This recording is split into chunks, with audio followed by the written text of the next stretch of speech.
Hello, my name is Greg Madison, and this is The Living Process. Welcome back. This is the last episode for the summer. Hopefully, be back in autumn. And my guest this time is Gugga Jóhannesdóttir. And Gugga is one of a growing number of philosophers who are coming into the focusing world. She works with the Embodied Critical Thinking group, teaches TAE, and is a certified focusing trainer. And she's also involved in the Freedom to Make Sense project.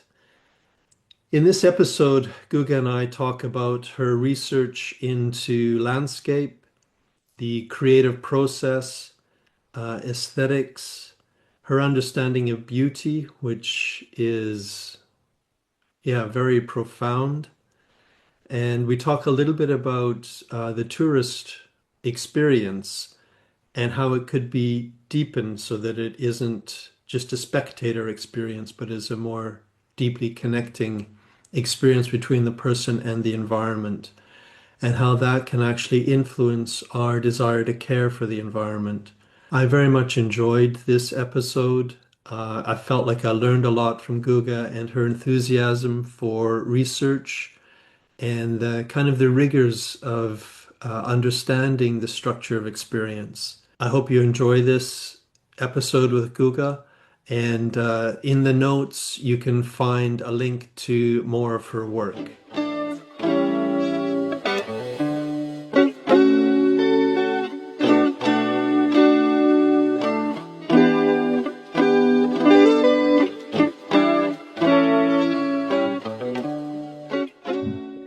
Hello, welcome back to The Living Process. And this time, my special guest is Gugga from Iceland. Welcome. Thank you. Okay.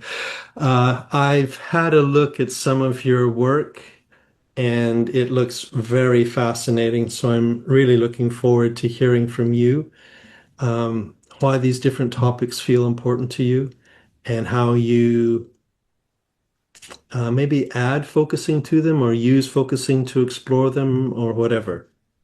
But Mhm. first of all, um, I would be curious just to hear how you found focusing, how you, yeah, got Mhm. introduced to it.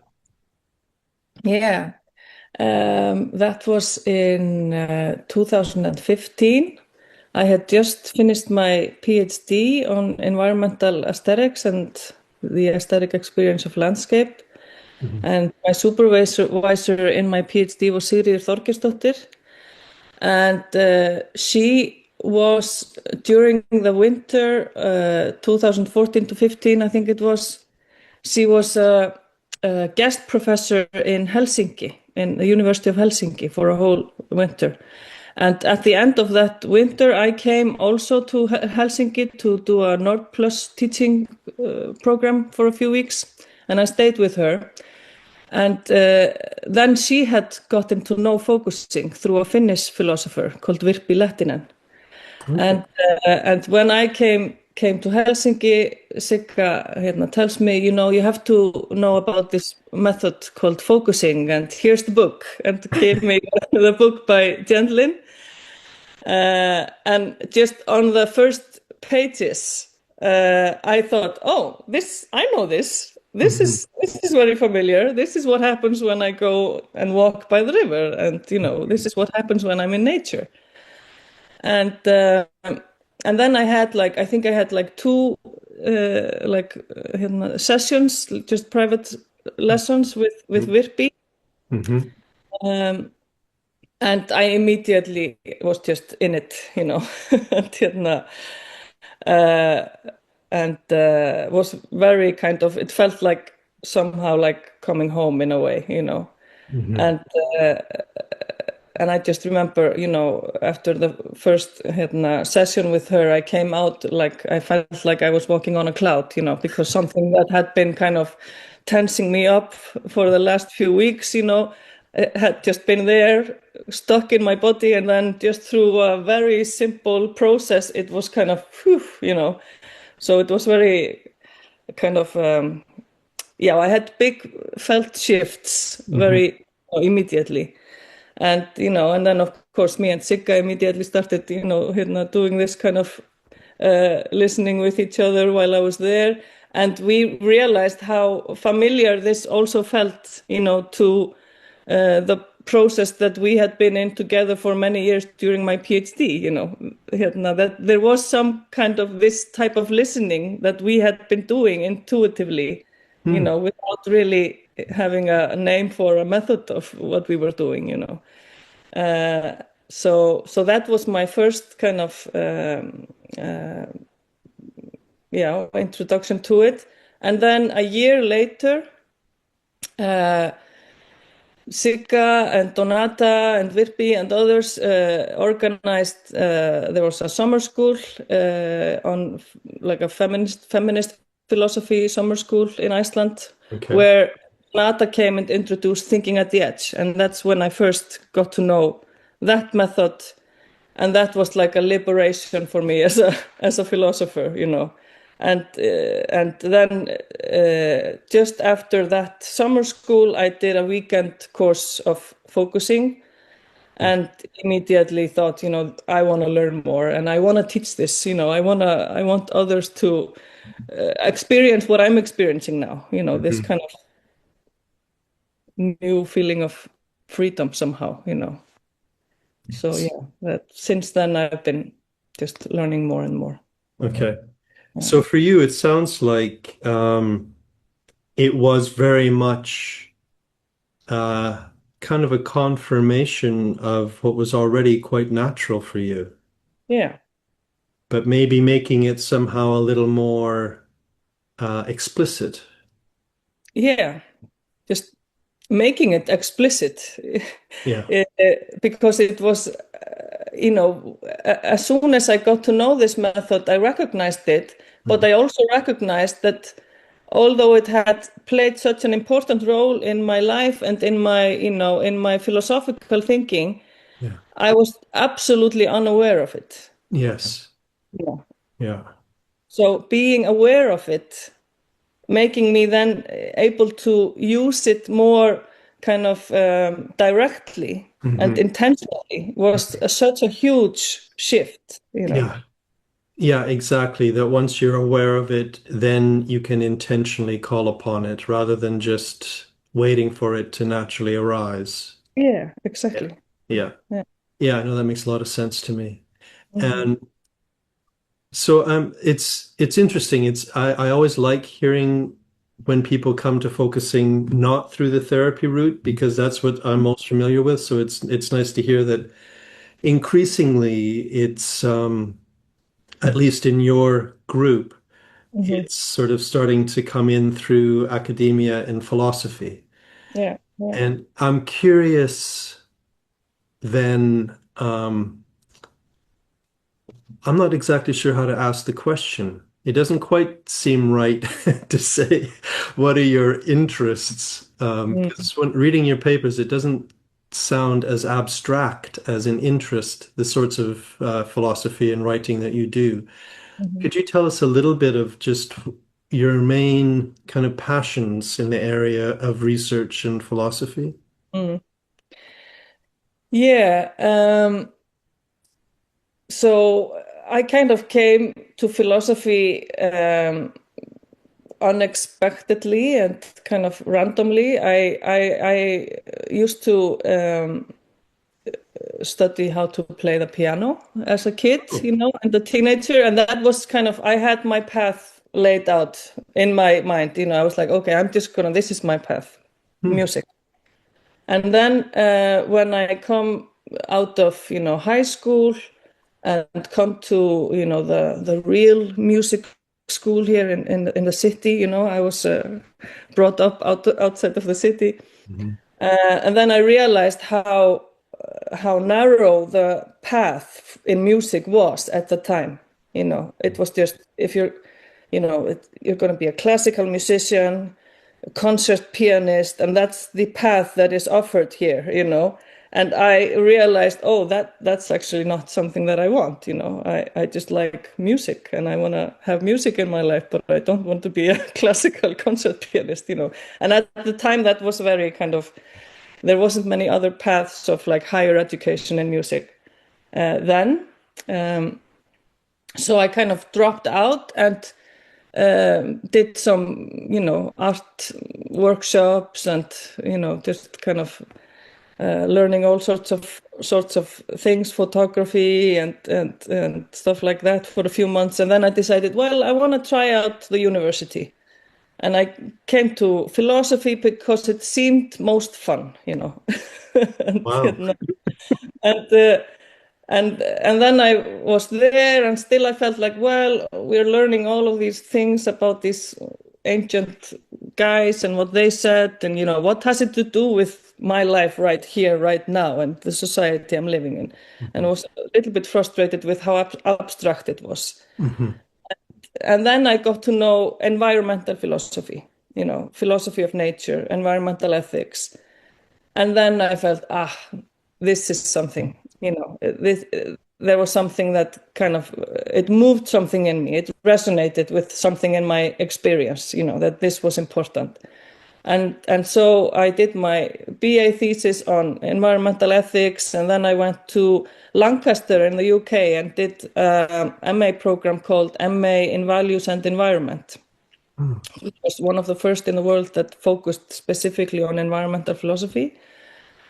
And I learned a lot during the year that I was there, and then when I got to know environmental aesthetics, which was something that I hadn't gotten familiar with before, and this was kind of my introduction to aesthetics, through looking at the aesthetic experience of nature, and then when I got back,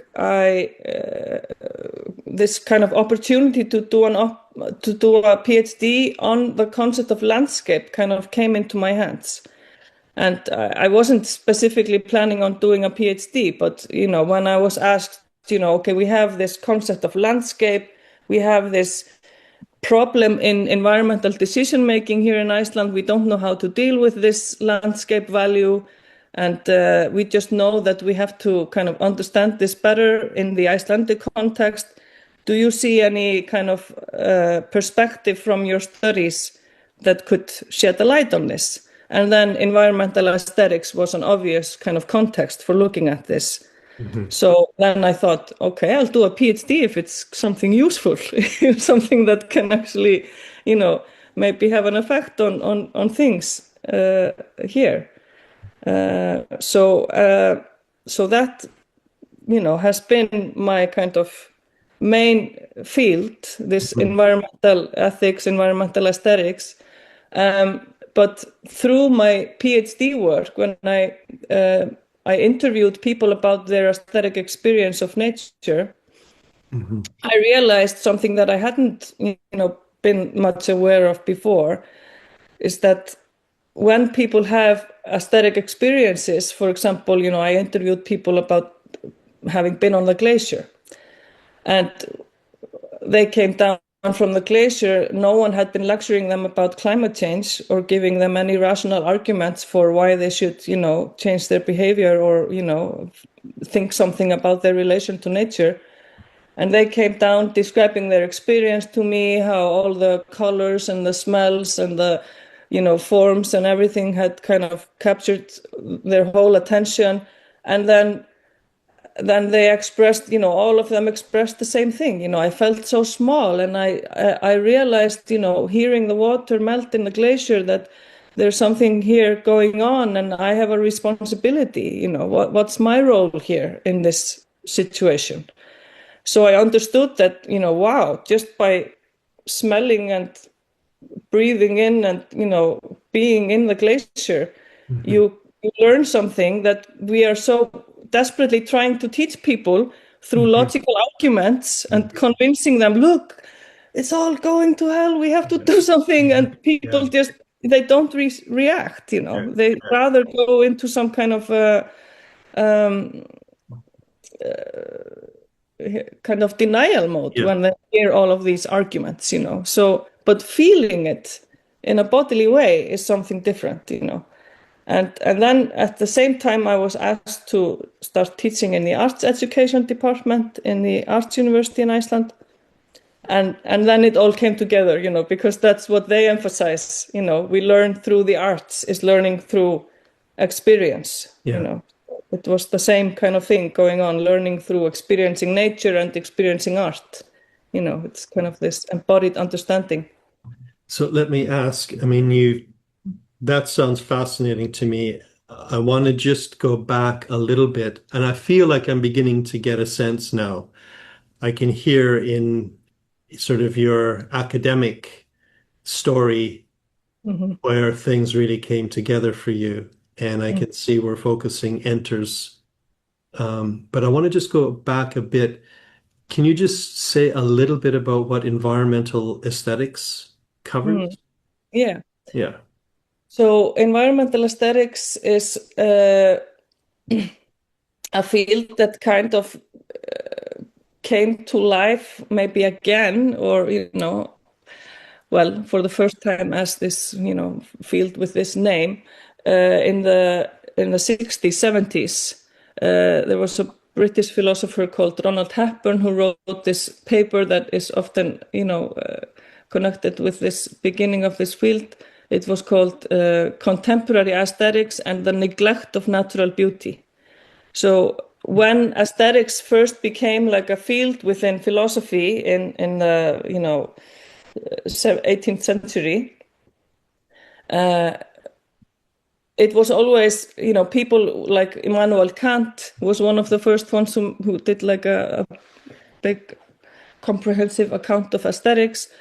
They were always talking about the aesthetic experience of nature and the aesthetic experience of art. You know, so both were always there in the beginning. Hmm. And when Baumgarten kind of, you know, said this should be a field within philosophy, he named it, you know, the science of sensory knowledge directed towards beauty.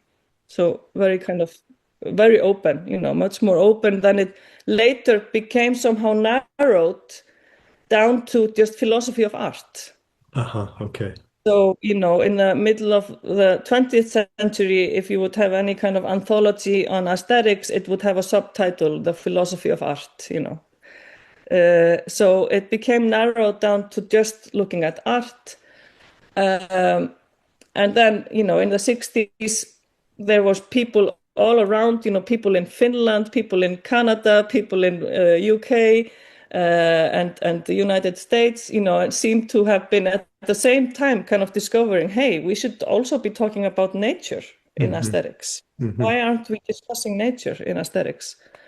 So, so that became kind of a field who looks at, you know, our aesthetic experience of nature and what kind of meaning and value is there, you know. And this is, you know, also been kind of, people have been talking about this in relation to environmental decision making, because when we are, you know, doing decisions that regard the natural environment, we have all of these values that we have to take into account, and this value is often left out, you know, and not acknowledged and not named. And this is the, you know, when I learned about environmental aesthetics when I was in the UK, there was like this huge debate on environmental values and decisions being made here in Iceland. And many people, especially artists, but a lot of people were arguing we cannot sacrifice this natural area because it's unique, it's beautiful, you know, Hmm. it's something that, you know, and that was an argument that wasn't listened to because we didn't have language to talk about Hmm. it. We Hmm. didn't have the language of, oh, this is an aesthetic value that has to be, you know, acknowledged. It was just kind of So let me, easily dismissed yes, because, exactly. Let me say something back because I'm getting a felt sense from what you're saying and I want to check it with you. yeah. Um, and I want to put it in as ordinary language as I can. Um, what you're talking about and pointing to, it sounds like, is the experience of appreciation, the experience of beauty, all of the kind of positive human responses to having access to nature, being able to walk through parks and trees and wilderness and mountains, and and then that's where, if that part is correct, I come up to the and. Mm. Because I think it's a big and. Because I'm thinking, if people actually get the language and get some kind of validation for these experiences, which is part of what you're working on, it sounds like, Mhm. um, then the experience goes deeper in some way. Mhm. And it may go beyond purely the experience of beauty. This is such a gorgeous place, and it might go into something even deeper. Mhm. I'm wondering what you think about that. Yeah, uh, absolutely. It goes into something deeper. And actually, well, I'm not sure if saying it goes into something deeper is the right way to say it, because Hmm. I think this deeper is already there. Hmm. But being aware of, um, yeah, I think it's important that we get language to talk about these values, because um, becoming aware that this is happening, that there is actually something, very meaningful going on when I just, look at the view outside my window and, Hmm. or go for a walk by the river. There's something deeply meaningful going on, Hmm. that if I'm aware of that, then I'm more likely to kind of take it in kind of more Hmm. deeply. Hmm. Or yeah, just being aware of it and kind of opening myself up to it even more, you Yeah. know, I'm aware of it. Yeah. But what I've been, uh, when we talk about the experience of beauty, we often, think that it's just about, I'm looking at something that catches my eye, Yeah. it's like Exactly. it's a pleasurable kind of, and often people relate it to something very kind of superficial, or Yeah. and beauty has been kind of narrowed down in that way. But what I found, because I kind of had to take on this concept because it's so closely related to landscape, especially in the Icelandic language. So I had to kind of dive into what beauty is Hmm. with my PhD, and and then I found, through kind of understanding it through a phenomenological perspective and through Merleau-Ponty's philosophy, that beauty is actually something so profound, Hmm. and it's such a kind of deeply, at the core of being human, to experience this, and it's an experience that kind of allows us to sense how we are, not separate from the world, that we are kind of, there is no boundary between me Hmm. and what I'm experiencing. I kind of am allowed to notice that through beauty. And I've been doing a little microphenomenological study of experiences of beauty in nature in recently, and it really astounds me how in different experiences of beauty in nature, just from looking at a cloud or, seeing a horse or, looking at the waterfall or whatever it is, being with a tree, there's always this, when you dive deeply into what is actually going on, Hmm. there is this deeply relational kind of Hmm. Let me, happening. yeah, let me say that back to you because I mean, that seems really important, but also just profound. And I love it. Um, I agree with you. When people talk about beauty, they're often referring to an object. Mhm. It's a kind of objectifying of something. Mhm. And it can feel quite superficial, even walking through, the woods or something, and somebody going, "Oh, look, beautiful! What a beautiful bird!" It can feel sort of alienating. Mhm. And you're talking about, well, what is the experience of beauty really if we actually open up to it and allow it to carry us further somehow? And then it becomes something, and this is where the words fail me, and I'm curious to know if you've found words for this, but it becomes something much more open, much more connecting, much more of an experience of I'm a part of this or something. Is that Mhm. right?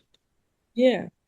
And it becomes like for me it's really and this is where the connection with focusing also maybe comes in, Hmm. because for me beauty is like a teacher in listening in a way, because or it can become like a teacher because beauty, this kind of having your attention towards kind of tuned into beauty, and this can happen intentionally that you go out and you are, you want to go and open yourself up to beauty, but most often it also just happens randomly. You're just out there and then something happens that captures your attention and, Hmm. and, uh, and what happens in these moments of beauty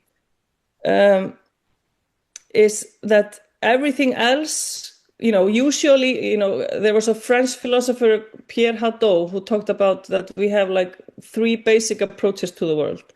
There's the practical approach, which is kind of, I'm going from A to B, I need to survive, I need to get food and shelter, and, just this me going there to get something, Hmm. and then there's the scientific approach, which is, categorizing, classifying, this is naming everything and, kind of organizing it. Um, and then there is the third mode, which is the aesthetic mode, which is perceiving just to perceive, Hmm. and in that mode it's a receptive mode, so it's a listening mode, where in the two other modes we are kind of projecting, I Hmm. have my ideas about where I'm going, what's practical for me, and I'm projecting that onto the world. Hmm. And in the scientific mode, I'm projecting my classifications and categorizations onto the world, but in the aesthetic mode we are just receiving. It's like he and I often use this example, like it's like the difference between, the farmer who is looking at the clouds and looking, oh, it might rain, I need to go out and, get my hay in, before it rains. Or the, meteorologist, oh, these clouds look like, I have to make my forecast a little bit differently because, classifying the clouds. And then the person who's just looking at the clouds and just looking at the clouds. Hmm. Hmm. And when we allow ourselves to just perceive Hmm. and just stay in that,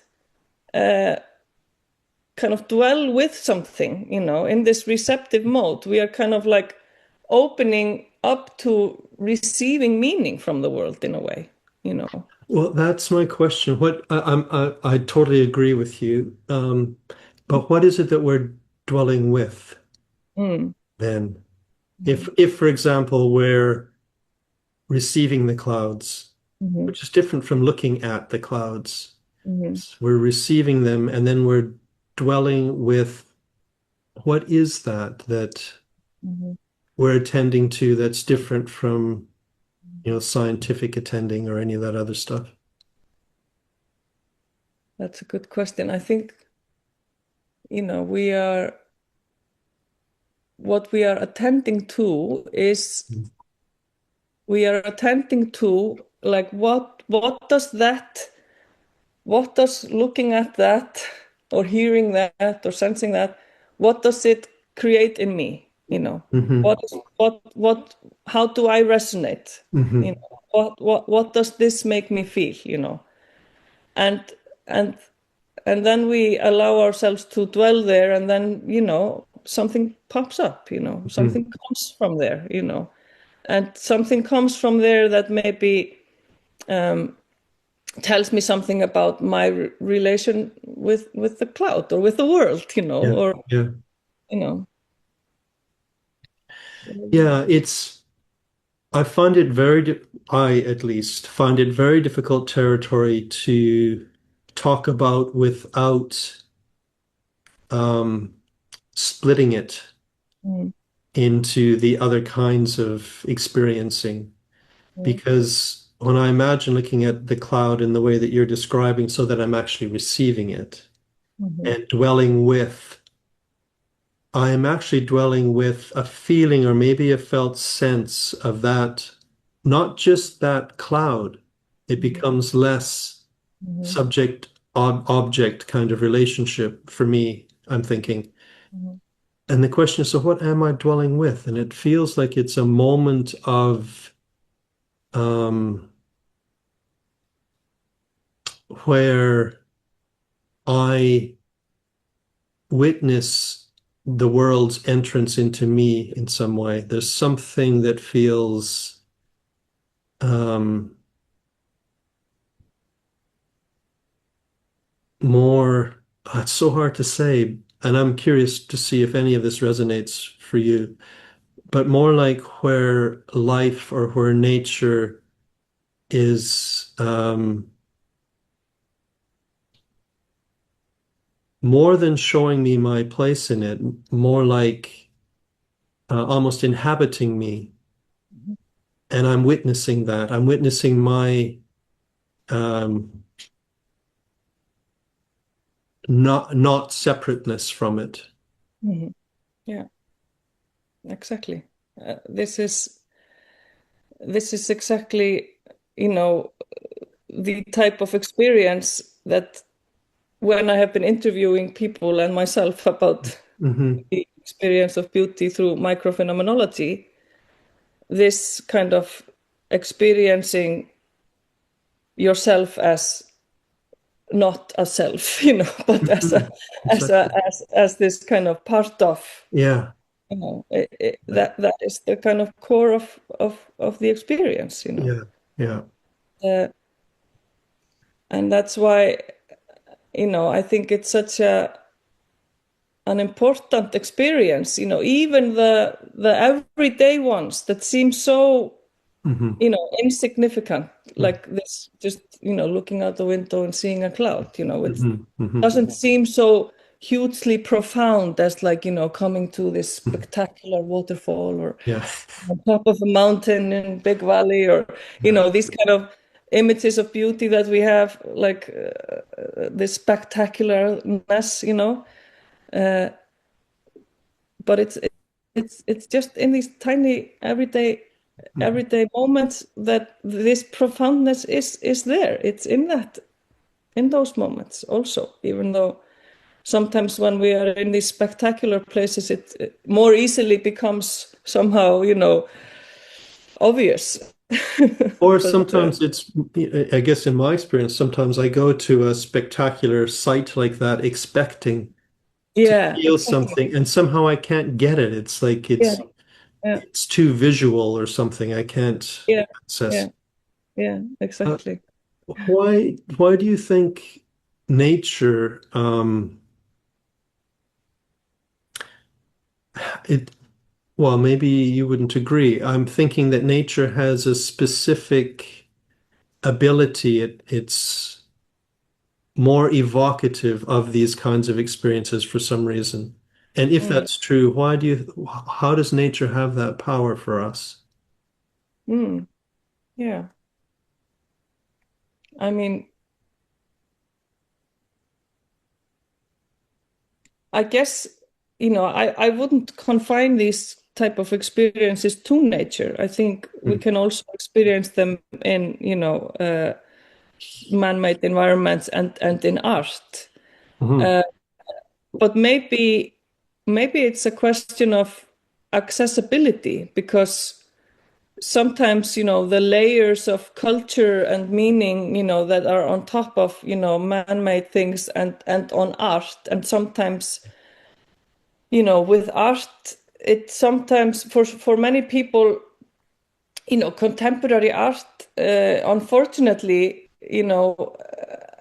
has become this kind of place that many people feel like, this is not for me. I don't understand this. People have been kind of somehow made to understand that they need to know so much about art, and they need to be able to have the right interpretation of art or something like that. Yeah. And I would really love it if people could approach, art in the same way as they maybe have the freedom to do in nature. There's no one asking you to interpret nature in the correct way. So it's just this kind of, maybe that is a part of it. I'm just thinking this now when you say it, that we have this absolute freedom of, interpretation, or there isn't even any pressure to interpret anything. You just kind of, you can just allow yourself to be there. So I think maybe that's one reason, that maybe, some kind of like cultural meaning and interpretation and language can get in the way when we are experiencing, man-made things. But also maybe it's just to do with partly also that we are natural beings as bodies, and this is just something that is deeply ingrained in us, through the ages, to,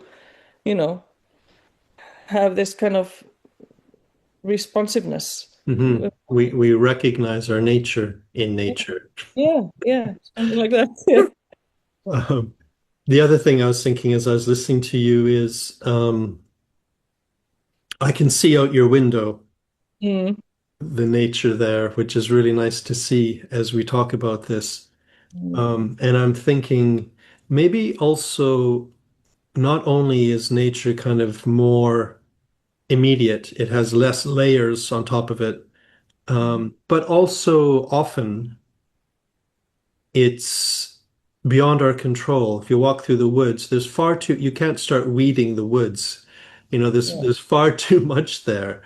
And maybe there's something quite liberating in thinking, I can't control this, therefore I'm allowed to be here. Yeah, exactly. Yeah, that could be some kind of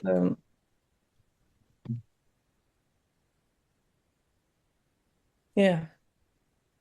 There's no need for me to do anything here somehow. Yeah, exactly.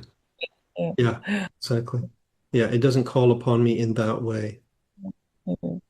Can I ask just a question? You've used the term a couple of times, and Donata has as well. And I have a guess what it's about, but I've never heard it actually explained, is microphenomenology. Could Oh, you yeah. just say a little bit about that?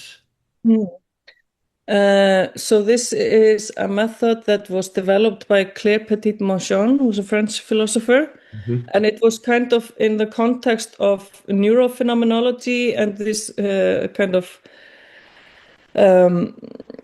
this kind of research context of the neurosciences.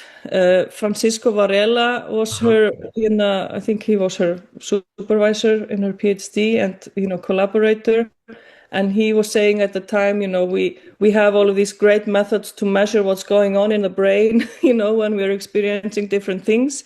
But we need a scientific method for experiencing also, for what's going on in experience at the same time as something is going on in the brain, what's going on in experience. So Claire took on that kind of call to create this scientific method for looking at experience in great detail, and she based it on another interview method developed by Pierre Vermeersch, and that interview method was specifically aimed for people who are like practitioners of something, that really have a deeply ingrained like bodily knowledge of doing something, Hmm. maybe some crafting or something, that they do with their hands, but they can't really explain what they're doing to teach it to others because it's just something that they intuitively, kind of know what to do. And so Vermeer's method was kind of aimed at helping people to describe how they are doing things. So Claire, based on that, created this kind of interview method for research context. Hmm. And really, the core of the method is like helping the person who is describing their experience to describe the how of the experience and not the what. Hmm. But we are very used to have our attention always on the what of experience. But this allows us to describe how we are experiencing things. So it's very kind of detailed and helps us to become aware of layers of experience that we are not aware of, and it shows us how much is really going on at each moment. The method kind of relies on just looking at very short moments of experience Hmm. and kind of harness, all the details that are there, and it can be really profound to learn, how much is going on at each moment that we couldn't be aware of, it would just, yeah. It immediately makes me think of a therapeutic example, and I'm curious to know if this is at all similar to what you're describing. If a client is encouraged to remember an incident Mhm. that happened like a week ago or a year ago or something, and as they remember it, they have feelings about it again, and Mhm. they kind of can go back into the feelings and describe in much more detail what actually they had experienced at the time. I mean, it's almost as though they have access to so much more of it a year later in some ways. Yeah. And is it just that descriptive process of describing more and more, not the event, Mhm. but the felt meaning of it sort of in for them? Yeah, I mean, it can be, well, the goal is not maybe to explore the felt meaning for them, although Hmm. that sometimes becomes a side product, but the goal is to, for example, in my this study that I'm doing on the experience of beauty, I Hmm. take interviews with many different individuals about many different experiences of beauty. Yeah. Um, and I try to, get a sense of like what happens, how does it happen? How does beauty happen, and what are the phases that, that this experience has, and kind of learn kind of how this experience has a structure. And then I look at all the different, and then there's also like a method of analysis that allows me to, from all of these different interviews, to get a sense of a generic structure of this type of experience. Hmm. Okay. So, so, so it's more, that's the goal of the research method, to get a hold of these kind of generic structures of experience. Yeah. But of course, for each person who is interviewed, I mean, you get like when I'm interviewed about my experience of beauty and nature, I gain some kind of like understanding of the felt Hmm. meaning of that.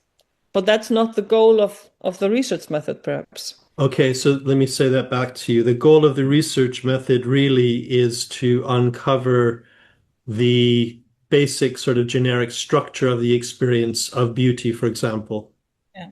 Um, what I had thought, maybe wrongly, is that it shows up specifically in the interview itself. Is microphenomenology a way of interacting with the participant or co-researcher so that they do bring more detail, or is it just something you do in the analysis? No, I mean, this is the the interviewer interviewee Mhm. relationship is very important, Yeah. and it's the kind of how we do the interview is Mhm. really important, and we have to kind of the interviewer is in the role of kind of helping the person describe, Mhm. come as close as possible to this experience and Mhm. describe it as closely as possible. Mhm. And there's always this kind of very careful kind of being with and Mhm. allowing also for, the person who is describing their experience at any point to stop, if Mhm. it becomes Mhm. too much or, Mhm.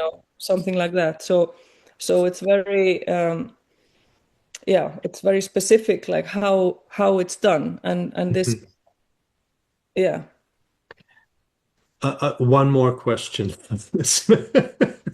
Um, is it so would the interviewer ask sort of very open questions? Like, could you say more about that kind of open question prompts and reflect back what they've said?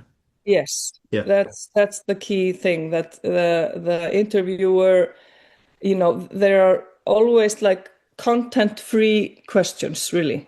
The only content put into the question comes from Yeah. repeating what that person said. Yes, exactly. So you would, as an interviewer, just ask the person to, firstly, you would guide her to kind of evoke the moment, to go Hmm. back to the moment that you want to explore. Hmm.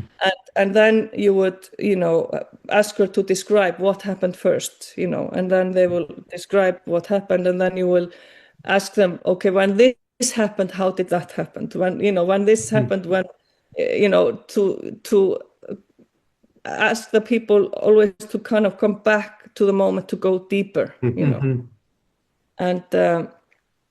and reflecting back regularly, yes, and the questions are always based on reflecting back, really, you know. Hmm. And Hmm. reflecting Hmm. back is also a way to, help the person to stay in the moment, to stay with Yeah. the experience. Yeah. Yeah. It reminds me very much of working as a focusing oriented existential psychotherapist and that attempt to try to work phenomenologically with the client by staying with an experience and going deeper and deeper, mostly from reflecting and asking open questions that follow on from something that they have said. So it sounds like there is a similarity, even though the intention Yeah, is different. yeah, yeah. Um, it's the side effect of the interview is the main effect of the therapy's use of a similar. Exactly. Yeah, yeah, Yeah, yeah, it's exactly. interesting to me. But Yeah, and I think I've often experienced this, that, there are things that are, relevant and interesting and important in philosophy and in psychology, or, psychotherapy, yeah, that, there are these parallels. We are dealing with human experience, of yeah, course, and we yes. are coming at it from different pathways, uh, but there's so many places of connection. And Hmm. sometimes I think, and and I had these kind of conversations with psychologists that I've met, like, why aren't these two fields in more conversation, Hmm. Hmm. Definitely. Certainly, existential psychotherapy does have some overlap with philosophy, but not enough, and certainly not enough in terms of the process of Hmm. investigation. Yeah, and Um, maybe this is also like, because in philosophy, I mean, this is what we have been working on together, with Sigga and Donata, all of these kind of research projects where we are working with Gentlin's methods and kind of wanting to bring them mhm. into the academic environment and into the philosophical environment. I mean, um, and that's a response to maybe a lack of awareness and discussion about, practice of philosophy, like Yeah. about like methodology Mhm. of like how we engage with each other to help each other think and all of that. Mhm. This is something, you know new. kind of, although it's also very ancient, Mhm. but kind of newly coming back into philosophy. And maybe that's also where this connection comes more into the forefront. And, you know, It's interesting that excites me that that's coming back into philosophy. I think at the same time as we're sort of losing it in psychotherapy. And Mhm. psychotherapy is tending towards the much more kind of scientific, neuroscientific sort of naming and categorizing and objectifying of experience. Yeah. Anyway, uh, I'm curious, you've mentioned landscape a couple of times, Mhm. and I'm wondering what you mean by that word, landscape. Mhm. Yeah. Um, when like I said before, when I came back from doing my studies in the UK, I got this concept kind of Hmm. handed to me. Hmm. Uh, and when I was studying environmental aesthetics in the UK, when people spoke of of the landscape model of aesthetic appreciation, that would be put in the category of the visual model, you know. When we talk about landscape, it's just this visually looking over, you know. And and then when I came here to Iceland and was kind of given this concept and this discourse on landscape, you know, that was happening here, I quickly realized that, you know, this aesthetic value of landscape was absolutely not visual, you know, not only visual. Of course, there's a visual component, but it's not only visual. It's something much bigger than that. And um, and then and there seemed to be like a parallel between like landscape, the aesthetic, and beauty. You know, these concepts had all been kind of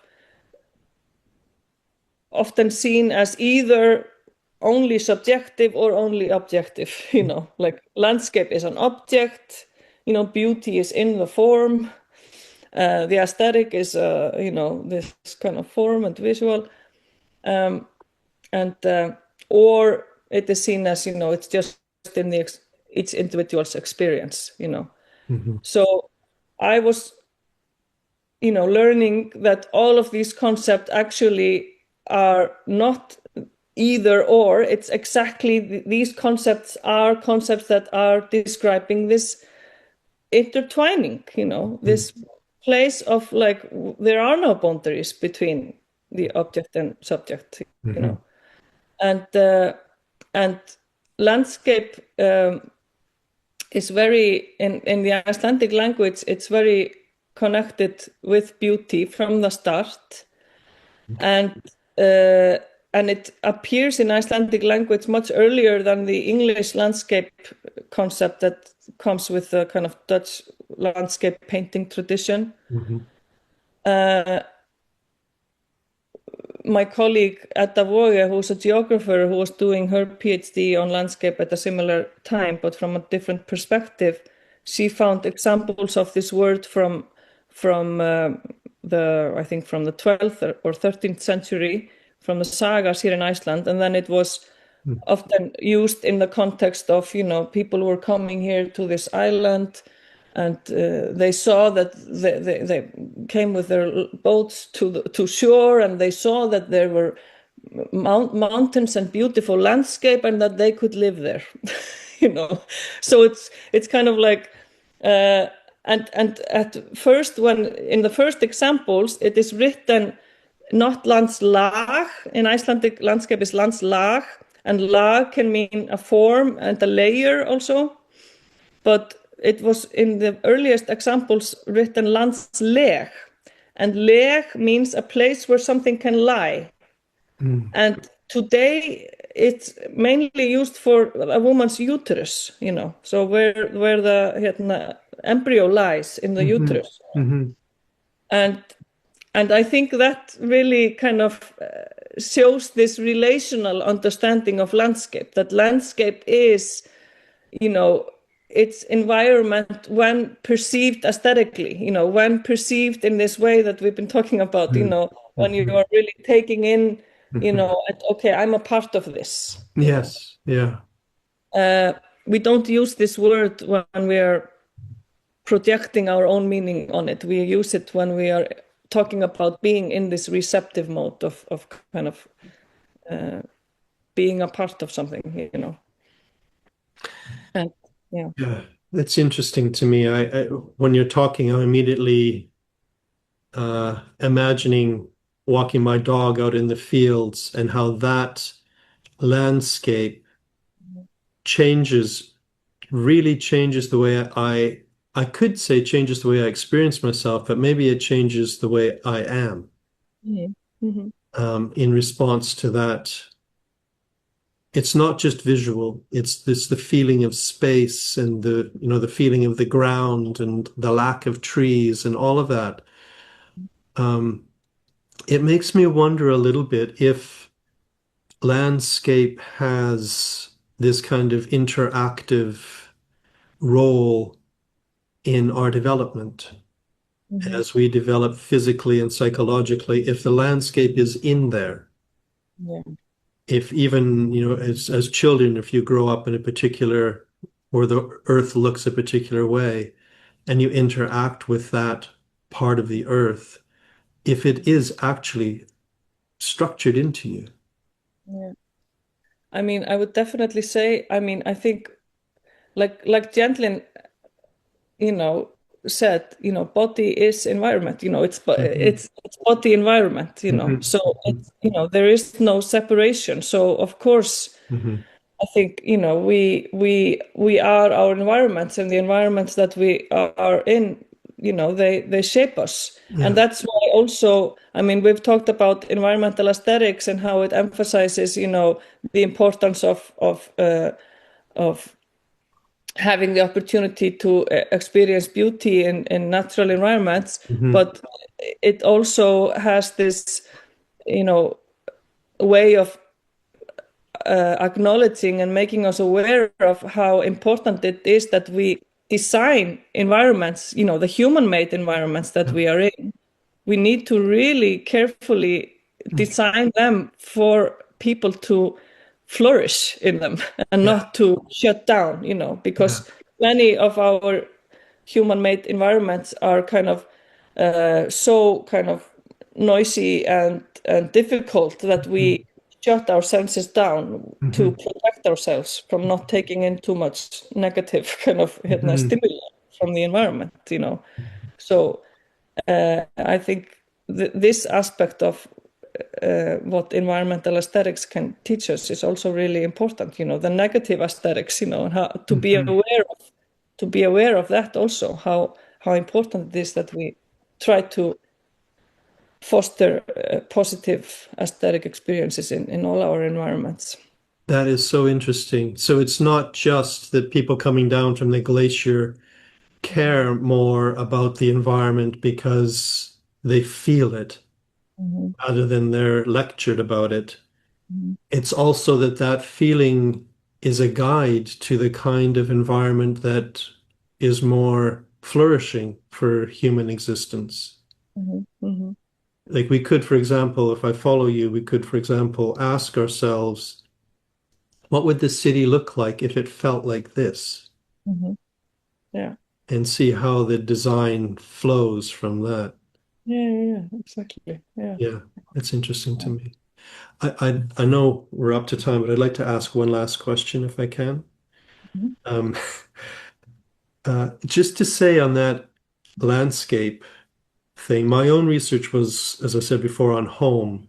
Yeah. And one thing that I found that I could never quite answer, and maybe what you're saying now hints at a way of understanding it, is that sometimes people leave their homes because they never really felt at home there. Mm. So people can have all sorts of responses to their home. Mhm. Not everyone loves their home and feels welcome. Mhm. Um, However, it did seem from the people I spoke to and I've spoken to recently over the years that everyone cannot shake their first environmental place, their place of origin, Mm, retains some special significance, even if it's something that they're terrified that they would have to return to at some point. It somehow can't just be brushed away as though that piece of the earth is like any other. mm, It retains some kind of specialness, even if it isn't a long forward place to live. yeah, yeah. And I'm wondering if some of the things you're saying might Mm, help us understand that a bit. mm. Yeah, I mean, maybe just you know, I think that like through our experiences, and through our aesthetic experiences and kind of sensing, which maybe we are more open to that as children. As Yes. children, we're just constantly aesthetically experiencing the Yeah. world. Yeah. So we're kind of taking it in so much. Yeah. And then it really, through aesthetic experiences and repetitive Mhm. aesthetic experiences, Mhm.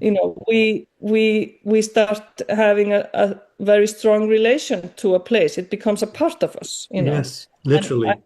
I've interviewed people about their relation to a landscape that potentially will be altered because of new dams being built in a river or something like Mhm. that. And people have described it as, it's like losing a part of myself. It's Yeah. like, take off my arm if you take that river away. It's Mhm. like it really physically like feels so kind of a part of you. Yeah.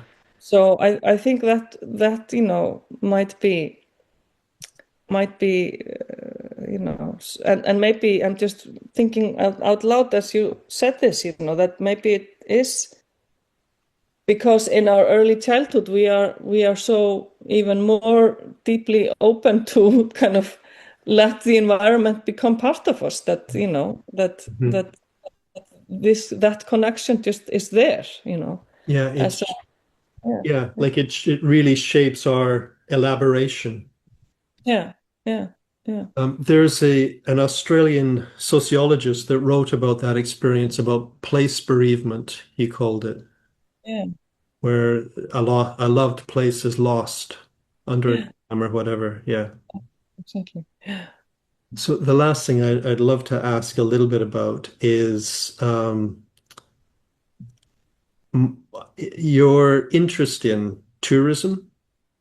Mm, And having had this conversation with you now, I'm guessing mhm, that it is sort of an exploration of the possibility of tourism not being sort of running around from country to country looking at things and taking photos of things, but instead this more aesthetic appreciation. yeah, yeah, yeah, exactly. I mean, I have been um well,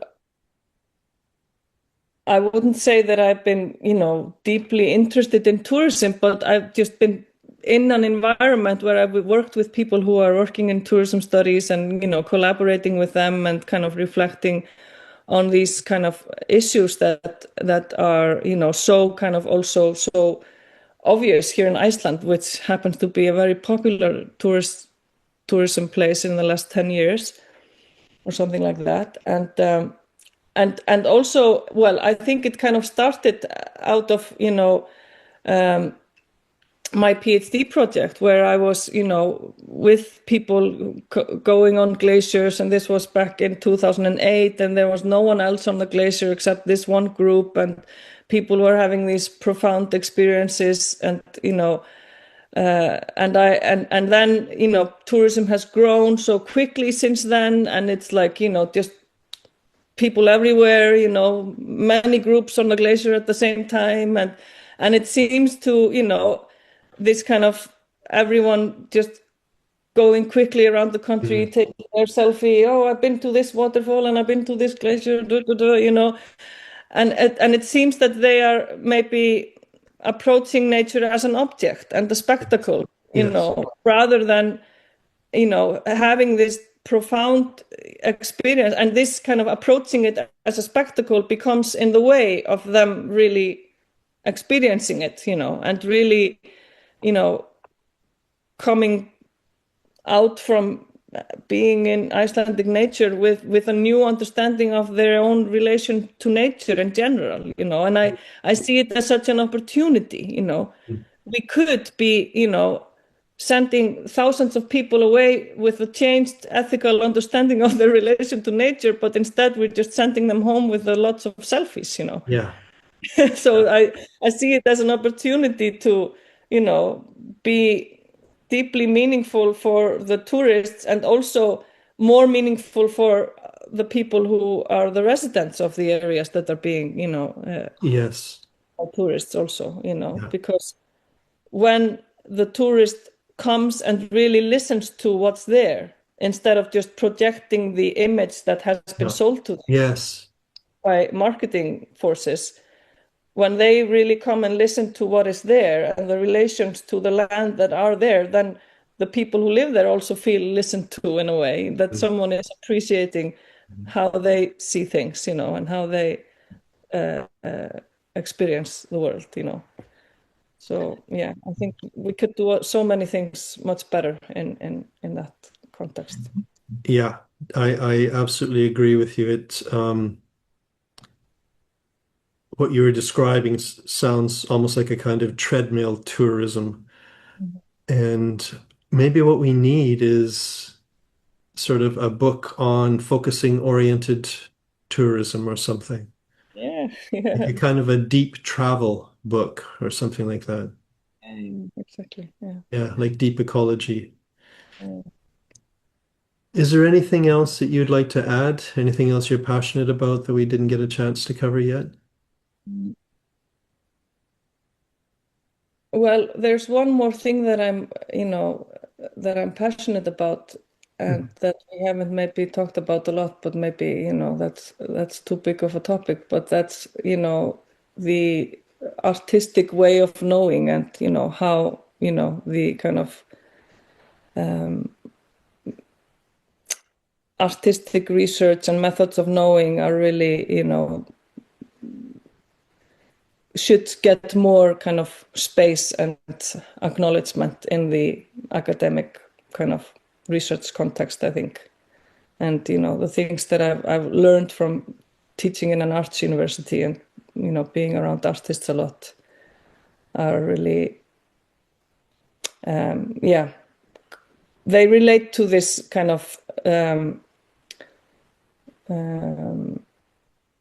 this source of meaning that is in the aesthetic Mhm. experience, that I've been talking about here, and so that's something that I'm always exploring and kind of interested in and kind of wanting to kind of embrace more and learn more about and kind of bring more into awareness. This kind of yeah. It's interesting to me. I really appreciate it and appreciate the difference when if I'm teaching focusing to a big group, there's artists or like dancers or people like that are there. Um, there is something, and there is a different kind of process that those Yeah. people seem to bring. Yeah. Yeah.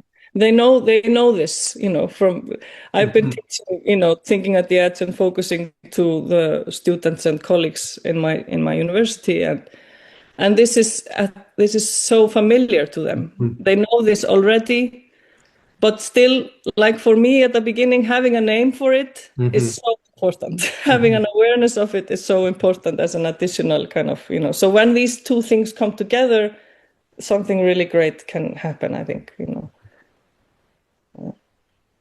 Yeah. Yeah.